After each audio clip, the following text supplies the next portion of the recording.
Bismillahirrahmanirrahim. Assalamualaikum warahmatullahi wabarakatuh.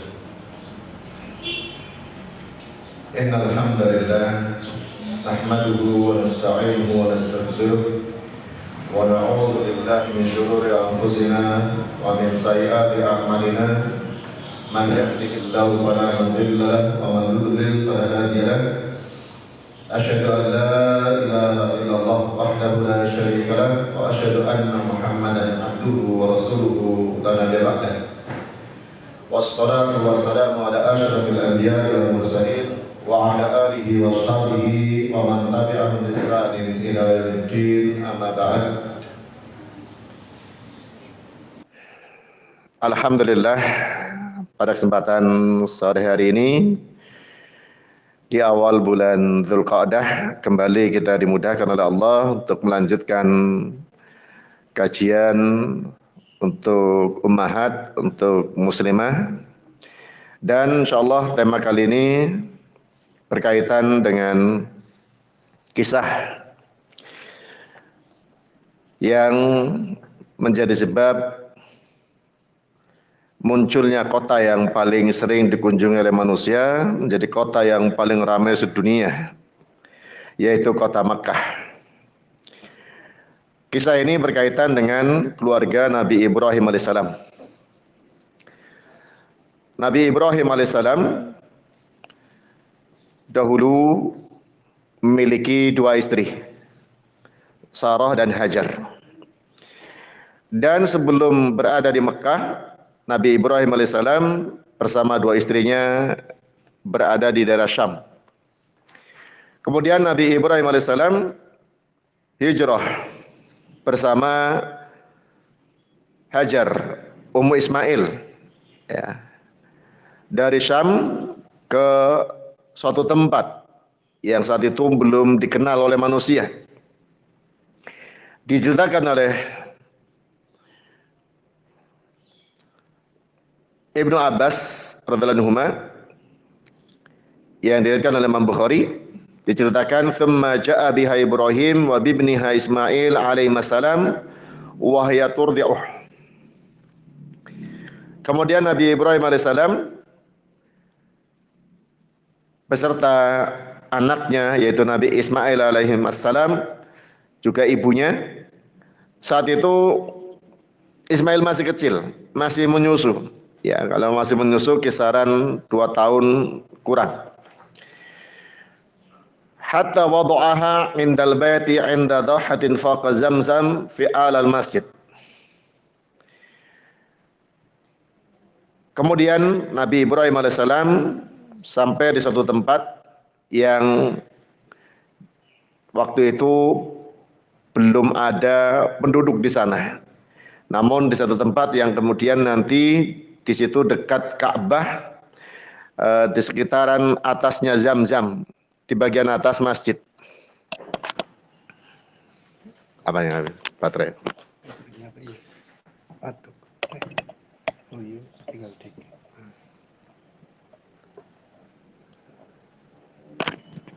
Dimatiin dulu aja, Mas. Apanya? Rekamannya, live-nya. Rekaman. Oh iya. Ini gimana nyari ini? Gak tahu.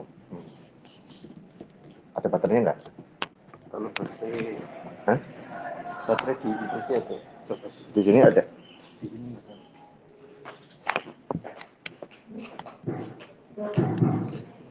Mohon maaf gangguan, jadi mungkin baterainya perlu diganti. Kemudian diceritakan oleh Ibnu Abbas radhiyallahu anhu, Nabi Ibrahim alaihissalam membawa istri dan anaknya yang masih kecil di suatu tempat yang gersang, tandus, tidak ada penduduk. Sebagaimana yang diceritakan di sini, walaysa biha ma'un fawada'ahuma hunalik. Di tempat itu tidak ada air. Nabi Ibrahim alaihissalam menempatkan istri dan putranya di tempat yang seperti itu. Thumma qaffa Ibrahim muntaliqan. Setelah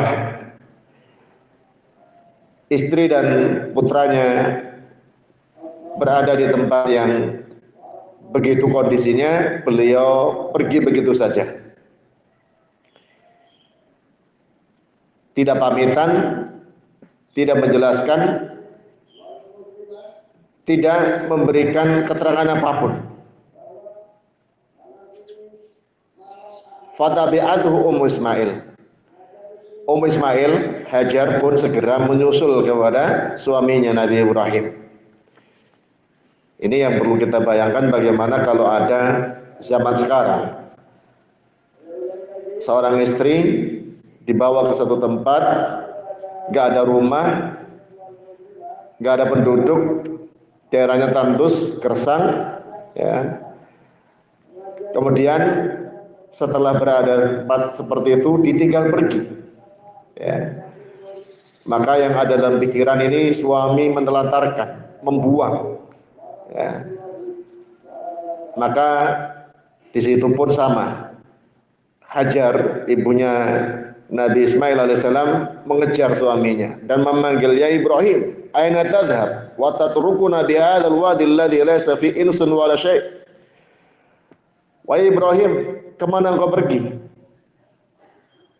Dan engkau tinggalkan kami di lembah yang tidak ada manusia, tidak ada sesuatu apapun di sini. Faqalat lahu dzalika miraran. Ummu Ismail memanggil suaminya berulang-ulang seperti itu. Wa ja'ala la yaltafitu ilaiha. Namun Nabi Ibrahim alaihissalam tidak menoleh kepadanya sama sekali. Tidak bergeming, berjalan pergi meninggalkan istri dan anaknya. Mungkin kalau yang terjadi sekarang dalam pikiran istri, karena anaknya masih kecil, ini suaminya tega sekali, ya, bertindak sewenang-wenang, kayak seolah membuang sesuatu, setelah dibuang pergi, gak menoleh, gak melihat, panggilannya pun gak dijawab, ya. Ini seolah suami yang sangat kasar, yang tidak bertanggung jawab.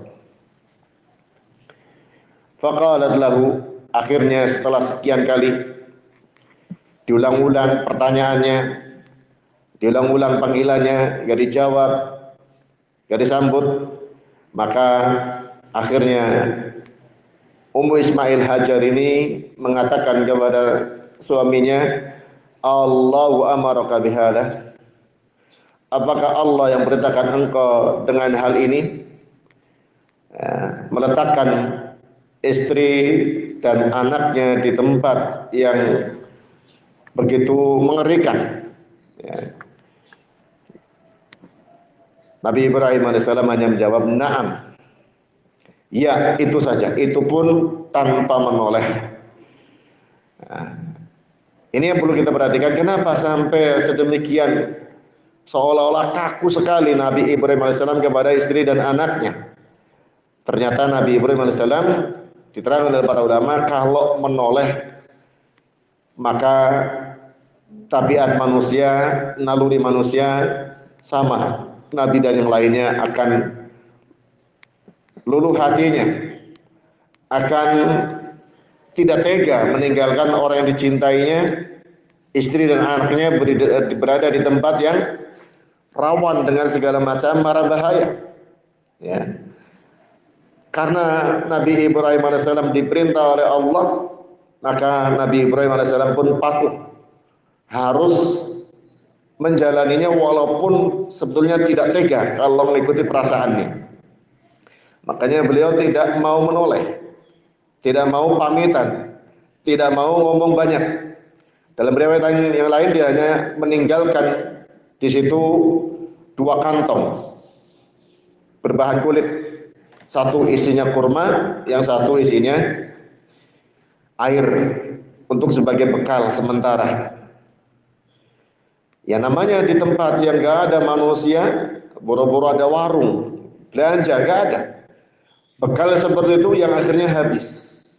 Ya, kemudian dalam cerita berikutnya, ini panjang sekali sebenarnya kisahnya, namun yang saya ambil pelajaran di sini berikutnya, tak kala diberitahu oleh Nabi Ibrahim alaihissalam bahwa tindakan itu adalah perintah Allah dengan hanya menjawab na'am, qalat, kemudian istrinya mengatakan idzan lan yudhi'ana, kalau begitu Allah tidak akan menyia-nyiakan kita.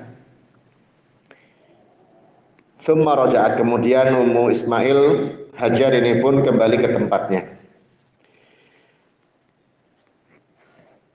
Dari kisah pendek ini, sebetulnya kisahnya panjang, kita bawakan sepotong saja di sini sepenggal kisah ini.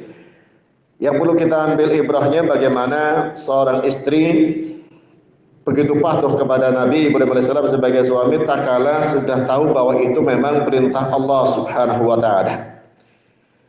Yakin kalau seorang menjalankan perintah Allah, Allah tidak akan menyia-nyiakannya, Allah tidak akan melantarkannya, dan tidak akan pernah merugi orang yang menjalankan perintah Allah Subhanahu wa taala, walaupun di awal dalam melaksanakannya banyak penderitaan.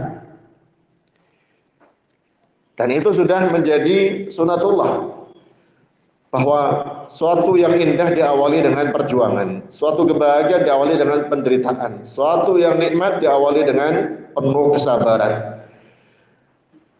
Makanya sering diingatkan, fa inna ma'al usri yusra, sungguh bersama kesulitan pasti nanti akan ada kemudahan. Dan sebagaimana kita kemudian mengetahui berikutnya dalam kehidupan Hajar dan anaknya Ismail alaihi wassalam, ya, ini mendapatkan anugerah dari Allah Subhanahu wa taala. Apa yang dilakukan oleh Ummu Ismail Hajar ini dengan segala penderitaannya menjadi ladang pahala yang luar biasa. Tak kala air minum yang disediakan oleh Nabi Ibrahim alaihissalam habis karena hanya satu kantong untuk berdua, padahal di tempat yang tidak ada rumah, tidak ada pohon, tidak ada tempat berteduh, di gurun pasir yang panas, cepat habis. Dan anaknya otomatis haus, air asinnya pun cepat habis karena dia juga kehausan. Hingga akhirnya Hajar Ummu Ismail ini mencari sumber air di tempat yang seperti itu. Lari satu bukit ke bukit yang lain, yang kemudian larinya itu menjadi ibadah setiap muslim, sa'i antara Safa dan Marwah untuk mencari air asalnya dilakukan oleh ibunda Ismail alaihissalam. Yang akhirnya menemukan air Zam-Zam. Maka disinilah keberkahan dari seorang wanita yang begitu patuh kepada suaminya karena mentaati Allah Subhanahu wa taala, yang kemudian menjadi keberkahan sampai zaman sekarang. Setiap orang yang menunaikan ibadah sa'i antara Safa dan Marwah, ibadah umrah ataupun haji, maka ibunda Ismail alaihissalam mendapatkan pahalanya, karena ialah yang pertama kali sanna sunnatan hasanatan, kemudian menjadi syiar tiap muslim dalam ibadah umrah dan hajinya. Kemudian pula air Zam-Zam yang diminum oleh tiap Mekah ataupun Madinah, karena sekarang sudah disediakan di Madinah, maka dia mendapatkan keberkahan dari air Zam-Zam yang merupakan awalnya penderitaan dari seorang ibu, karena harus mematuhi perintah suami yang bertabrakan perintah Allah di tengah gurun yang tandus gersang. Dia mencari air dengan susah payah, akhirnya mendapatkan, disitulah air Zam-Zam kemudian yang mengalir sampai zaman sekarang. Keberkahan luar biasa dari seorang ibu yang patuh kepada suaminya dalam rangka taat kepada Allah Subhanahu wa taala.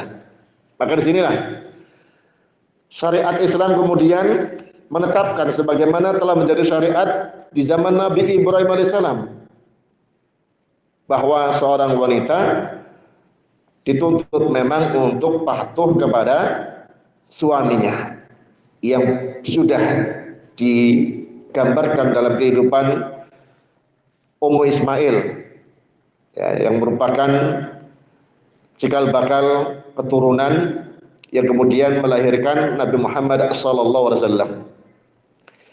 Karena dari Nabi Ismail inilah kemudian muncul bangsa Arab. Adapun kalau para nabi-nabi yang lainnya berasal dari Ishak, Ishak ini putra Nabi Ibrahim alaihissalam dari istri yang pertama, yang Sarah.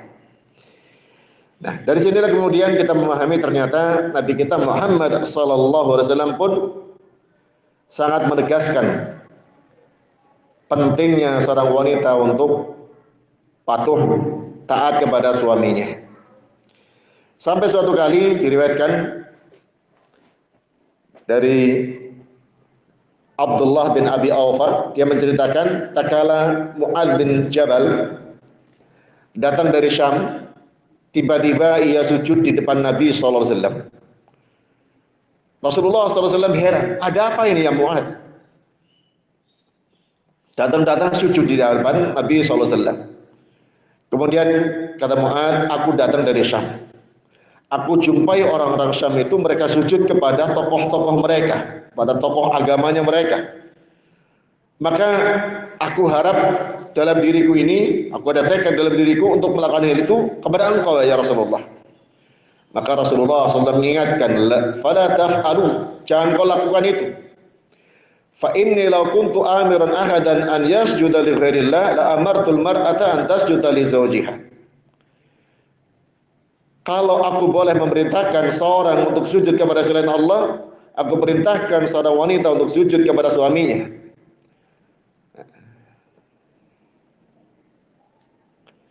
Walladzi nafsi Muhammadin biyadihi la tu'addil mar'atu haqqa rabbiha hatta tu'addi haqqa zawjiha.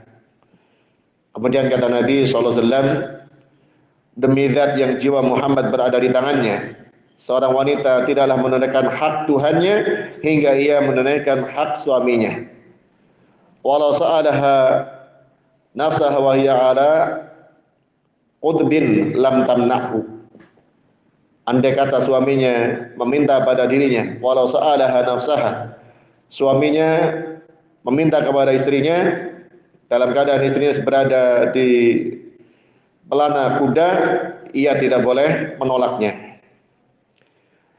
Hadis ini diriwayatkan oleh Ibnu Majah dan disahihkan oleh Syekh Al-Albani rahimahullah taala.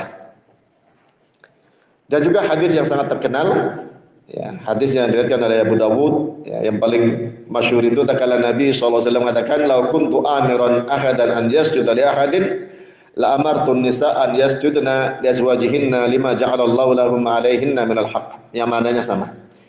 Artinya banyak redaksi yang menunjukkan bahwa Rasulullah SAW kalau boleh memerintahkan seorang untuk sujud, beliau tidak perintahkan seorang sujud kepada orang lain, tapi yang pertama kali beliau perintahkan seorang istri sujud kepada suaminya. Tidak diperintahkan seorang wanita untuk sujud kepada bapaknya atau ibunya, tidak. Atau seorang laki-laki diperintahkan untuk sujud kepada bapaknya atau ibunya, tidak. Yang disebutkan kalau memang boleh seorang istri diperintahkan untuk sujud kepada suaminya.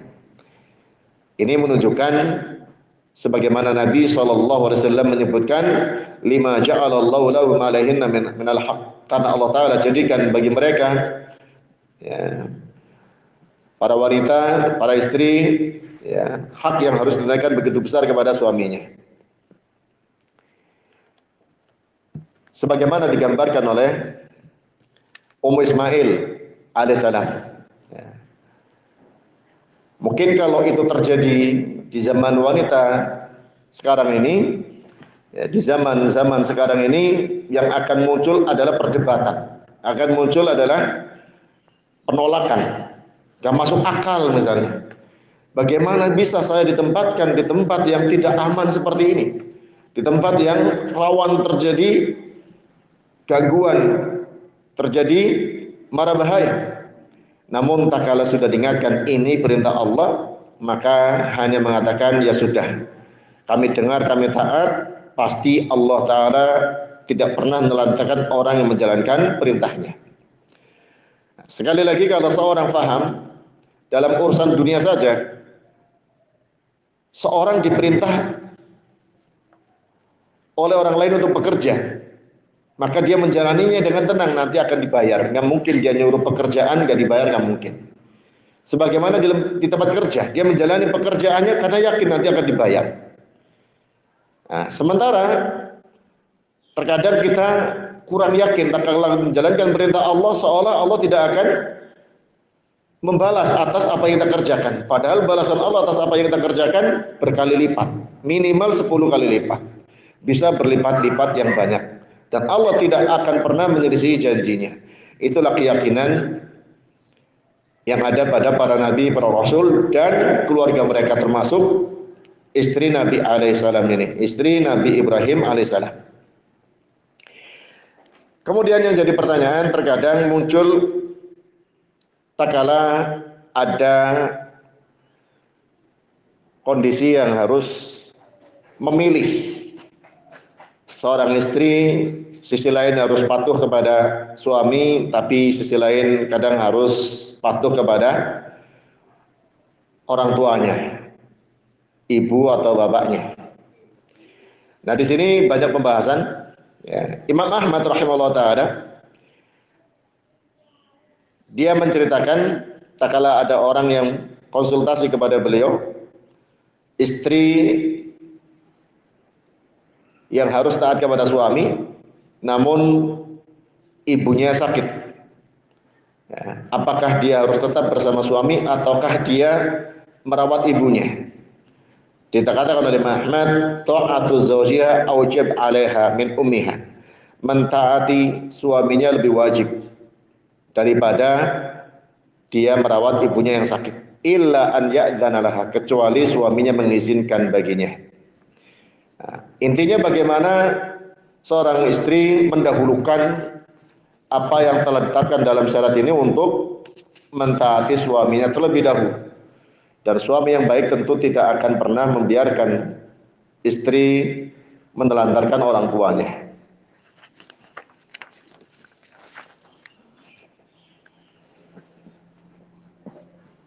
Kemudian ada satu riwayat, walaupun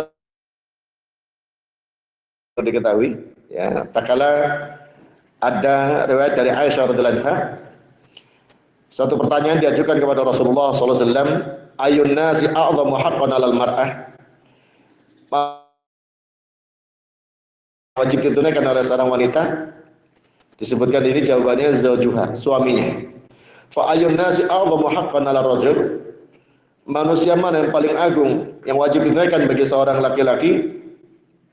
Jadi jawab ummuhu, ibunya. Ya. Dan ini disandarkan kepada Nabi SAW, diriwayatkan oleh Imam Hakim, namun didhaifkan oleh Syekh Al-Albani rahimahullah taala. Dan maknanya benar. Sanadnya ada kelemahan, namun maknanya benar. Ya. Bagi seorang istri yang paling berhak untuk diagungkan, dimuliakan, dan wajib ditunaikan kepatuhan kepadanya adalah suaminya. Adapun bagi laki adalah ibunya. Walaupun landasan hadisnya dhaif, tapi maknanya benar. Nah. Kemudian dikatakan pula oleh Imam Ahmad lanjutannya, la yalzamuha ta'atu abawaiha fi firaqi zawjiha wa la ziyarati wa nahwiha bal ta'atu zawjiha ahaq.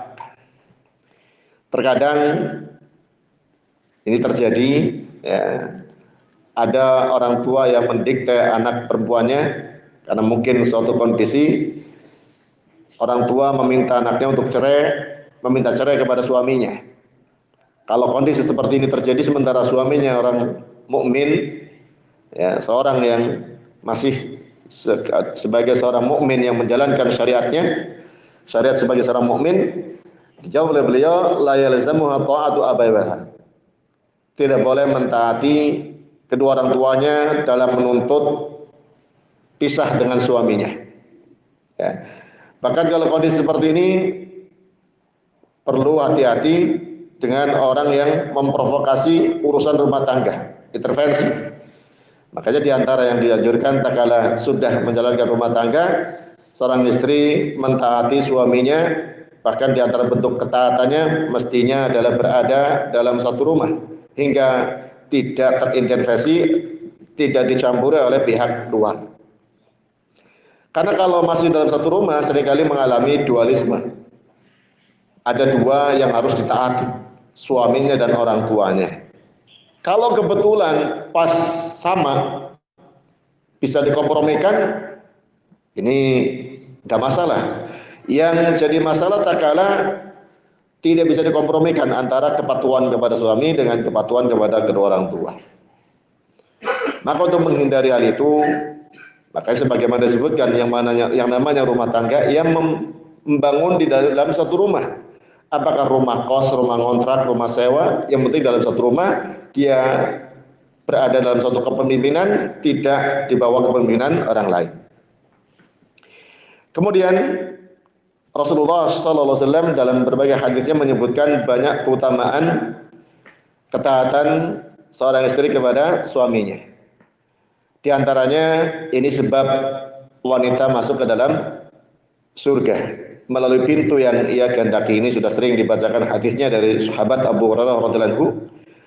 Tatkala Nabi SAW menyebutkan idza shallatil mar'atu khamsaha wa shamat syahraha wa hasanat farjaha wa ata'at ba'laha qila laha udkhulil jannata min ayyi abwabil jannati syi'ti.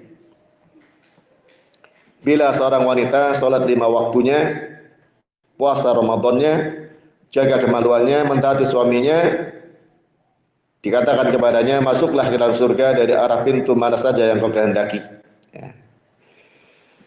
Hadis ini diriwayatkan Ibnu Hibban dan Sahihkan Al-Albani rahimahullah taala. Kemudian dalam hadis lain dari Al-Husain bin Mihsan diceritakan bahwa bibi beliau, bibi Al-Husain datang kepada Nabi SAW dalam satu keperluan.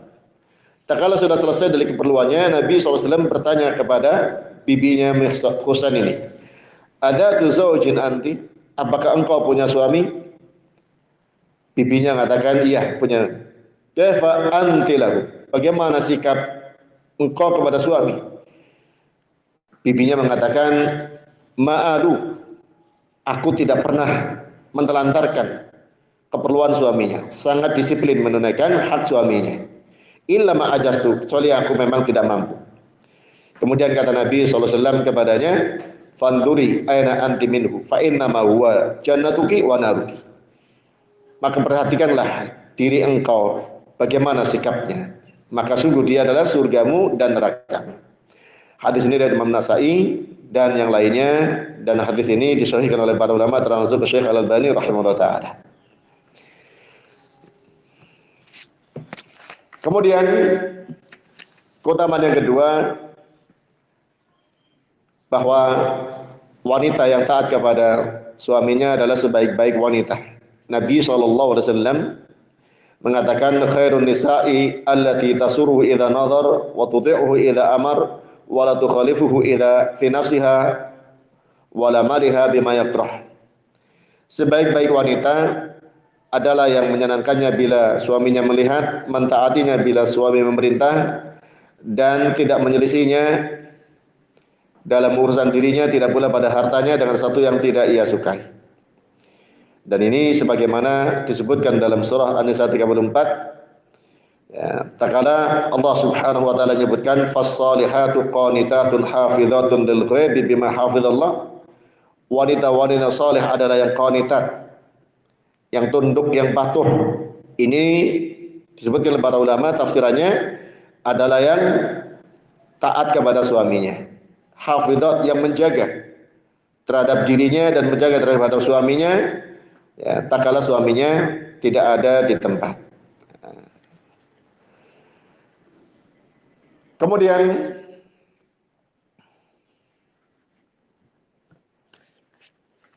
keutamaan yang berikutnya,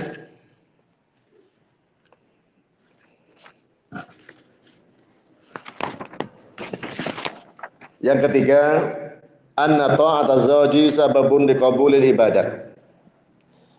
Bahwa taatnya istri kepada suami adalah sebab diterimanya ibadah. Ya. Itu yang sangat difahami tentunya termasuk oleh Ummu Ismail, istri Nabi Ibrahim alaihissalam. Hingga tak kala dia harus berada di tempat yang sangat mengerikan sekalipun, nggak ada rumah, nggak ada tempat tinggal, nggak ada tetangga, nggak ada orang, nggak ada pepohonan, tempatnya gersang, tandus, bekal hanya air minum dan kurma, itu pun cepat habis. Namun sadar karena ini manfaatnya luar biasa dan bahayanya kalau menentangnya. Ya. Beliau Ummu Ismail tidak melawan suaminya dengan akalnya ataupun dengan perasaannya, tapi menerimanya dengan ketundukan kepada wah ini perintah Allah Subhanahu wa taala. Sebagaimana dia mentaati Allah, dia mentaati suaminya. Nabi SAW mengatakan, "Ithnani la tujawizu salatuhuma ru'usahuma abdun abikun min mawali hatta yarji' ilaihim wa imra'atun asad zawjaha hatta tarji." Dua kelompok yang salatnya tidak melewati kepalanya, artinya tidak diterima salatnya. Ya, yang pertama budak yang kabur dari tuannya hingga dia kembali. Yang kedua perempuan yang membangkang kepada suaminya hingga dia rujuk dari sifat pembangkangannya. Hadis ini disahihkan oleh Syekh Al-Albani rahimahullah taala. Seorang wanita yang menentang suami seolah dia merasa punya power. Mungkin karena cerdasnya, mungkin karena ya kemampuan hartanya, mungkin karena cakep wajahnya, merasa dia lebih bagus, dan faktor-faktor lainnya hingga dia punya keberanian menentang kepada suami, padahal kerugian akan dia tanggung kalau dia sampai berani membangkang kepada suaminya. Rasulullah SAW mengkabarkan kalau demikian keadaannya, Allah membela suaminya yang mestinya ditaati dengan Allah menolak ibadahnya wanita yang membangkang kepada suaminya. Kemudian yang keempat, keutamanya ini merupakan suatu yang kadang membuat wanita iri kepada laki-laki. Ya, sebagaimana diceritakan dalam satu hadis yang cukup panjang, ya, dari Jabir bin Abdullah ceritakan, tatkala kami duduk-duduk di sisi Rasulullah SAW, tiba-tiba ada seorang wanita datang dan bertanya, "Assalamualaikum ya Rasulullah. Ana wafidatun nisa ilaik." Saya salah satu utusan wanita datang kepadamu. Allah adalah Tuhannya laki-laki dan perempuan. Adam alaihissalam bapaknya laki-laki dan perempuan. Ba'athakallahu ila rijal wa ila nisa. Allah mengutus engkau kepada laki-laki dan kepada perempuan. Warijal, dan orang laki-laki idza kharaju fi sabilillah, bila mereka keluar berjihad fi sabilillah lalu mereka terbunuh, fa ahya'un inda rabbihim, mereka itu hidup di sisi Rabb mereka. Yurzaqun farihin, mereka diberi rezeki, mereka bahagia bima atahumullahu, dengan apa yang Allah berikan kepada mereka. Wa idza kharaju lahum minal ajri ma qad alimu, bila mereka keluar mereka mendapatkan pahala apa yang sudah mereka ketahui. Artinya kalau suami aktivitas di luar melakukan kebaikan-kebaikan, mereka dapat pahalanya. Wa nahnu nakhdumuhum wa nazil, sedangkan kita perempuan di rumah melayani mereka, kami duduk memberesi urusan rumah. Famalana milal ajr, famalana milal ajr, apa yang kita dapatkan dari pahalanya? Nah, ini irinya seorang wanita di zaman Nabi SAW kepada kaum laki-laki dari sisi peluang dapat pahala. Ya. Sebagaimana sering kita jumpai para sahabat, di antara mereka kadang iri kepada sahabat yang lain, bukan dari sisi masalah dunia, tapi dari sisi masalah peluang berpahalanya. Ya. Misalnya tatkala orang-orang fakir itu datang kepada Nabi SAW, mereka ngeluh, mereka orang-orang kaya peluang pahalanya banyak ya Rasulullah, padahal masalah sholat ya sama, puasa sama, zikir sama, tapi mereka sedekah, kita tidak. Ya, ini orang fakir iri kepada orang kaya dari si berpeluang untuk dapat pahala. Wanita di zaman Nabi SAW pun demikian, iri kepada laki-laki karena peluang pahalanya mereka besar. Sementara kita perempuan banyak di rumah, melayani laki-laki, mengurusi rumah. Rasulullah SAW kemudian mengatakan, "Aqri'in nisa'a anni assalam." Sampaikan salamku kepada para wanita. Wa qul lahunna, dan sampaikan kepada mereka, inna ta'ataz zawji ta'dilu ma hunak. Sungguhnya taat kepada suami seimbang dengan apa yang mereka dapatkan semuanya. Kalau suami melakukan amal soleh di luar rumah, sementara istrinya di rumah, karena taatnya kepada suami, dia mendapatkan pahalanya apa yang didapatkan oleh suaminya. Kurang lebih seperti itu apa yang difahamkan oleh Rasulullah SAW kepada sang wanita tadi. Nah, katakanlah sang istri di rumah ngurusi urusan-urusan rumah sementara suaminya di luar, ada yang mengajar, ada yang berdakwah, ada yang ngurusi pekerjaan-pekerjaan untuk menafkahi keluarga dan seterusnya. Bahkan mungkin ada yang pergi umroh, ada yang pergi berjihad, ada yang talabul ilmi, macam-macam di luar. Banyak amalan-amalan diperoleh. Apakah di rumah dapat pahalanya? Kata Nabi seperti itu jawabannya. Inna ta'ata zawji ta'dilu mahuna. Ketaatan seorang istri kepada suami seimbang dengan apa yang didapatkan oleh suaminya di luar. Artinya jangan berkecil hati. Pahalanya taat kepada suami itu begitu besar. Wa qalilum min kunna taf'aluhu. Namun kata Nabi SAW, sedikit dari kalian yang melakukannya. Itu Nabi SAW sudah menyampaikan, ya, banyak wanita yang terkadang ya berat untuk taat kepada suaminya karena mungkin merasa dia ya punya kemampuan lebih, kemampuan dalam berpikir, kemampuan dalam bicara, kemampuan dalam ekonomi, kemampuan dalam hal fisik, kemampuan yang lain. Yang terkadang sebagian enggan untuk taat kepada suaminya, kecuali kalau cocok dengan apa yang ada pada dirinya. Hadis ini disebutkan para ulama sanadnya hasan, artinya bisa kita jadikan pegangan. Kemudian di sini mungkin ada sedikit yang perlu kita sampaikan tentang beberapa bentuk ketaatan suami kepada istri, ketaatan istri kepada suami. Ya. Paling tidak ada 4 gambaran. Yang pertama, ta'atuhu fil i'faf, taatnya istri kepada suami dalam menjaga kehormatan suaminya dengan melayani kebutuhan hubungan intimnya. Kapan dia minta, ya maka wajib untuk diturutinya. Dan ini sudah sering disampaikan. Bahkan kalau tidak, bukan hanya suami yang marah, malaikat pun ikut murka dan melaknatnya. Ini sudah terlalu sering disampaikan. Kemudian yang kedua, isti'dzanu indal khuruj. Di antara bentuk ketaatannya adalah selalu minta izin tak kala keluar dari rumah.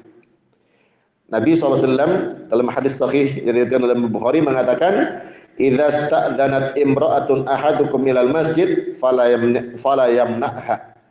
Bila seorang wanita salah satu kalian atau istri salah satu kalian minta izin untuk pergi ke masjid, janganlah menghalanginya. Hadis sahih Imam Bukhari.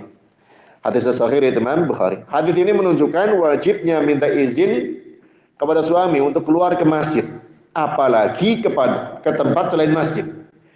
Ya, untuk selain ibadah lebih-lebih lagi, untuk ya, keperluan belanja, untuk keperluan nengok orang sakit, untuk keperluan ini dan itu, ya ini wajib untuk minta izin. Ini yang menyampaikan Nabi kita Muhammad sallallahu alaihi wasallam. Sampai-sampai Imam Bukhari rahimahullah taala menganggap penting hal ini dan beliau membuat satu bab dalam Sahih Bukhari-nya, bab isti'dzanil mar'ah zawjaha fil khuruj ilal masjid wa ghairihi.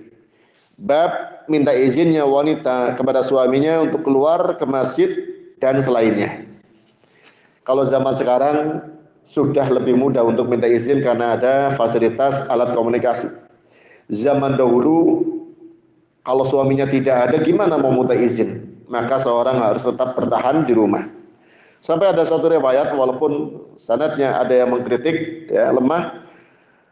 Ada seorang suami tak kala mau pergi untuk satu urusan, pesan kepada istrinya, kamu jangan keluar dari rumah selama saya pergi. Dia pun pergi. Zaman dulu, gimana mau komunikasi sama suami? Hingga kemudian dikabari keluarganya ada sakit. Dia nggak berani nengok karena pesan dari suami jangan keluar rumah selama dia pergi.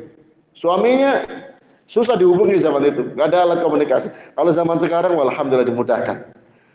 Misalnya ada suaminya mau pergi lama ya, dagang atau umrah atau haji, istri dipesani jangan pergi dari rumah selama saya pergi. Ya, misalnya. Kemudian baru 2 hari dikabari keluarganya ada yang sakit parah, dia perlu nengok orang tuanya atau kakaknya atau adiknya. Nah, dia tinggal kabari, ini ada keluarga sakit, boleh nggak saya nengok? Nah, mudah zaman sekarang. Ya. Dan kemudian para ulama mengatakan wa khuruju minal baiti bighairi idzni ma'siyatun. Keluarnya seorang istri dari rumah tanpa izin suaminya adalah kemaksiatan. Ini yang kadang sekarang banyak diabaikan, ya. Mungkin suaminya sebagian enggak peduli, tapi Allah yang tidak ridho. Ini yang perlu difahami. Kemudian yang ketiga, ta'atuhu fil khidmah.